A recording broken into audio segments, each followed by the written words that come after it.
അങ്ങനെ ഞങ്ങളുണ്ടാക്കി ഇപ്പോഴത്തെ ട്രെൻഡായ Musca bun വിത്ത് ഇറാനി ചായ.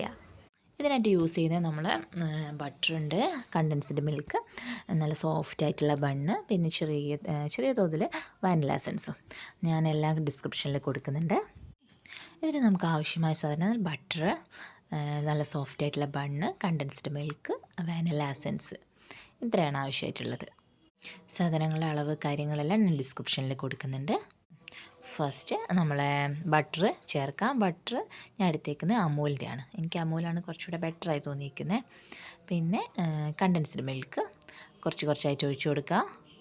ശേഷം നമ്മൾ വാനില എസൻസ്.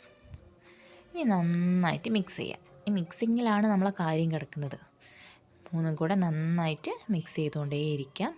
ഇതിനൊരു കൺസിസ്റ്റൻസി എന്ന് പറയുന്നത് നമുക്കൊരു നമ്മളെ ഫ്രഷ് ക്രീമിൻ്റെ ആ ഒരു ടൈപ്പിലെത്തണം. നന്നായിട്ട് മിക്സ് ചെയ്യാം. നെക്സ്റ്റ് നമ്മുടെ ബൺ എടുക്കാം. നല്ല സോഫ്റ്റ് ആയിട്ടുള്ള ബൺ. ഞാൻ അതിനെ കുറച്ച് ഒന്ന് കഷ്ടപ്പെട്ടിട്ടാണ് പൊടിഞ്ഞു പോവാതെ അതിനെ കട്ട് ചെയ്തെടുക്കാം. ശേഷം നമ്മൾ സെറ്റാക്കി വെച്ച നമ്മുടെ ക്രീം അതിൻ്റെ അകത്തേക്ക് പതുക്കെ ചേർത്ത് കൊടുക്കാം. ഞാൻ വൺ സൈഡേ ചെയ്തിട്ടുള്ളൂ. വൺ സൈഡ് ചെയ്തിട്ട് ബാക്കി വരുന്നത് പുറത്തൊക്കെ ജസ്റ്റ് ഒന്ന് ടപ്പ് ചെയ്ത് കൊടുക്കുക. വീണ്ടും നെക്സ്റ്റ് എടുത്തു. നന്നായിട്ട് അതിനകത്ത് നന്നായിട്ട് പേസ്റ്റ് ചെയ്ത് കൊടുക്കുക. ഇടയിൽ മോള് വന്ന് എടുത്ത് കഴിക്കുന്നുണ്ട്.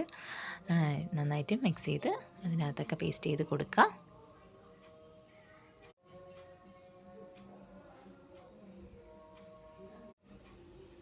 ഓക്കെ, നമ്മളിപ്പം രണ്ടെണ്ണത്തിലാക്കിയിട്ടുണ്ട്.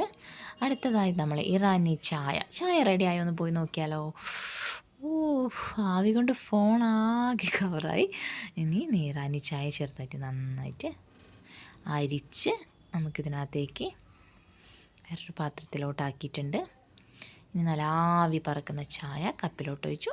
ഇനി ചായ നല്ല മസ്ക ബണ്ണും. എങ്ങനെയുണ്ട്? അടിപൊളി. നമുക്ക് നന്നായിട്ട് ഇഷ്ടമായിട്ടുണ്ട്.